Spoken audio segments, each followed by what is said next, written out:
Hello, j'espère que tu vas bien, bienvenue dans cette nouvelle vidéo. Aujourd'hui, on se retrouve un petit peu pour la partie 2 de ma méthode de travail.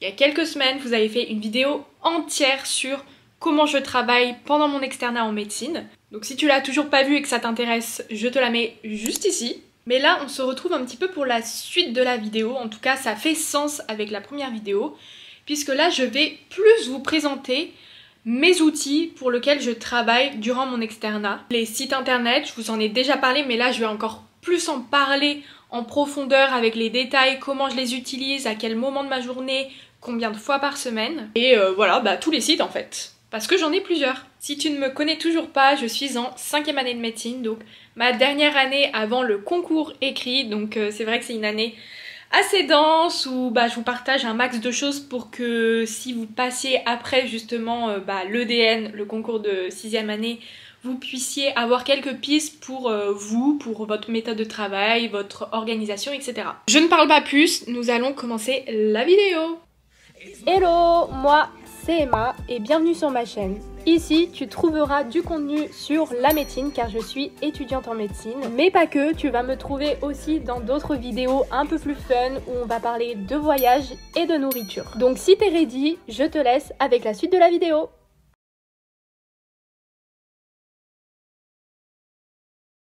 Premier site que je vous présente et que je vous ai déjà présenté, que j'utilise tout le temps, c'est edn.fr.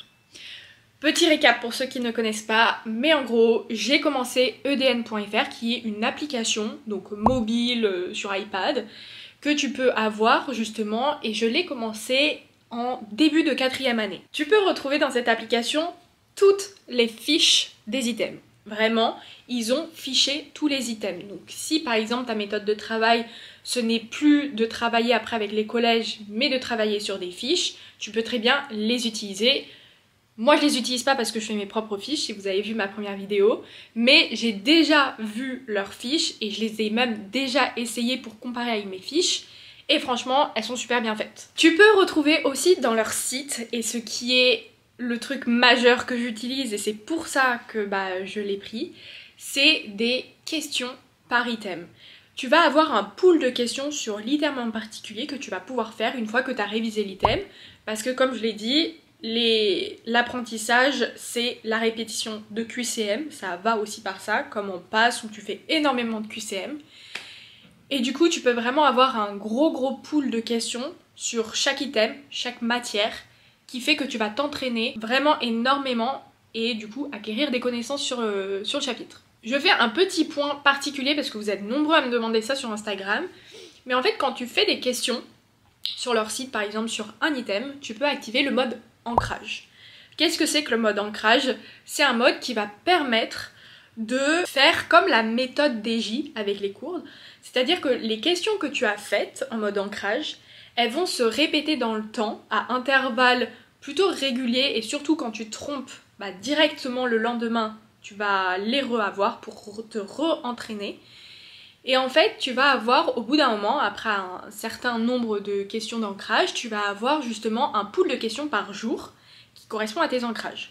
Donc au tout début, je tournais entre 30 questions par jour parce que je faisais pas beaucoup de questions d'ancrage, mais au plus j'en faisais, au plus mon pool d'ancrage augmente forcément. Et donc là actuellement, j'ai environ une centaine, voire 150 questions par jour. Ce que j'adore dans ce mode ancrage, c'est que ça peut paraître beaucoup, 100-150 questions, et ça l'est évidemment, mais en fait ça permet de faire rappeler de toutes les questions qu'on a pu te poser sur ce site, et ça reprend du coup les matières que tu as fait par exemple en 4e année. Donc là actuellement, j'ai encore des questions que j'avais faites en 4e année d'hépatogastro, et ça me permet de me re-questionner sur la question et de me rappeler des éléments. Donc franchement, le mode ancrage, je l'utilise tout le temps, je trouve ça trop génial. Je crois qu'en tout, il y a 22 000 questions, ce qui est énorme. Et moi, j'ai 4200 questions. Donc en vrai, j'ai quand même pas mal avancé. Mais évidemment, peut-être que je ne ferai pas toutes les questions, mais je me base vraiment sur mes ancrages. Et mon but, à chaque fois, c'est de finir mes ancrages dans la journée. Parce que évidemment, si tu les finis pas aujourd'hui, ça se répercute par demain.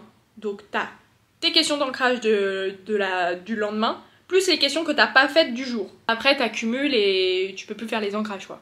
Donc comme je vous l'ai dit, je l'ai pris à partir de ma 4e année parce que c'est vraiment l'année où je commençais mes collèges. Donc je me suis dit, si tu commences tes collèges, tu as besoin d'entraînement et bah, la meilleure plateforme pour moi c'est elle. Donc je l'ai prise et je l'ai reprise en 5e année. Et pour le coup, bah, j'en suis tellement ravie et je ne regrette pas du tout mon choix d'avoir pris cette plateforme plutôt qu'une autre. Maintenant, quand je l'utilise, bah déjà tous les jours, voilà, tous les jours j'utilise edn.fr pour mes ancrages de 1. Et si par exemple je veux voir des notions sur leurs fiches, les collèges sont améliorés, il y a des notions qui changent.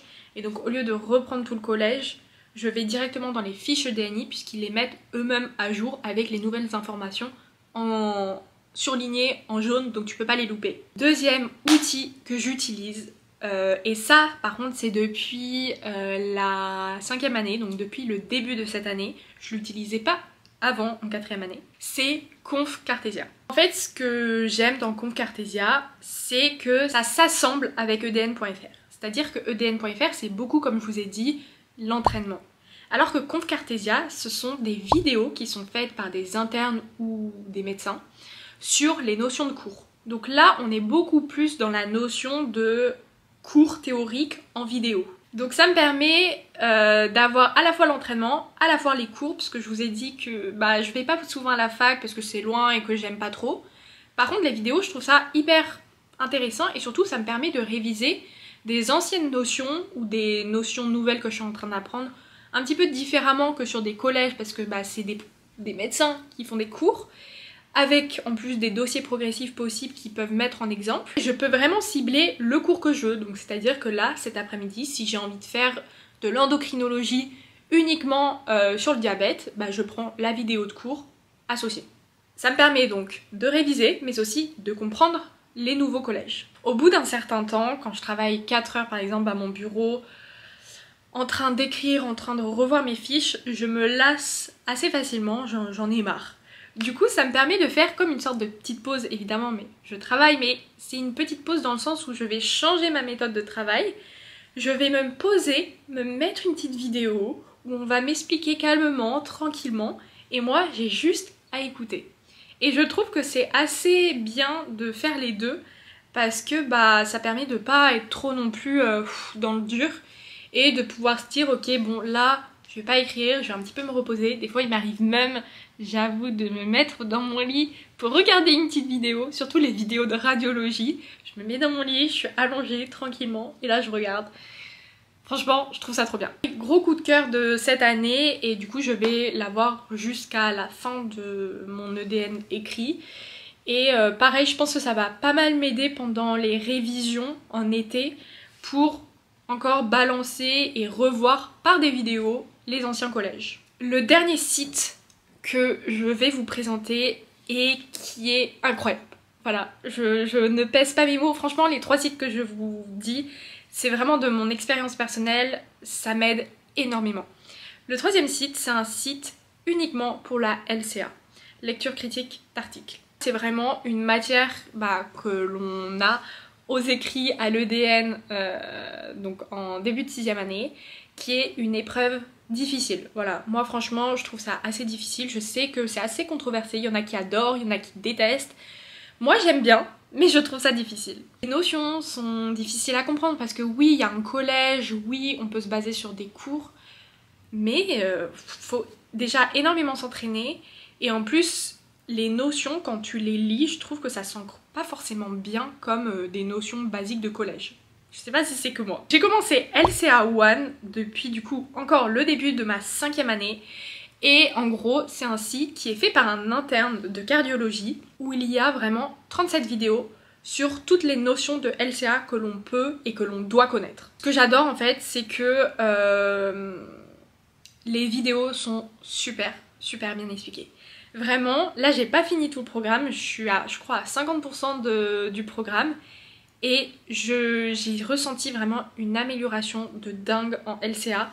Vraiment, j'étais choquée de moi parce que j'ai l'impression d'avoir eu comme un déclic et maintenant je comprends beaucoup plus les articles et surtout je comprends les questions comment il me les pose et je me dis ah oui ça j'ai déjà vu, il faut que je réponde ça. Donc vraiment c'est une aide vraiment primordiale que j'aurais jamais pu espérer avant les EDN écrits pour la LCA. Ce que j'aime bien, c'est que ces vidéos explicatives de LCA reprend aussi des notions qui tombent à l'EDN. C'est-à-dire que des fois il va nous présenter vraiment une question qui est tombée à l'EDN sur la LCA, comment y répondre, quels sont les pièges, etc. Et ça permet énormément de progresser parce que quand tu vas refaire un sujet d'anal, tu vas voir un petit peu les mêmes questions qui ressortent. Et donc tu vas dire ah mais ça j'ai déjà vu, je sais répondre, je connais le piège, il faut pas que je tombe dedans. Je parle vraiment de mon expérience. Je sais que ça a un coût, évidemment, que certains étudiants ne peuvent pas se permettre d'acheter à la fois edn.fr, à la fois Compte Cartesia, à la fois LCA One. Je sais et je trouve que je suis très privilégiée d'avoir tout ça évidemment.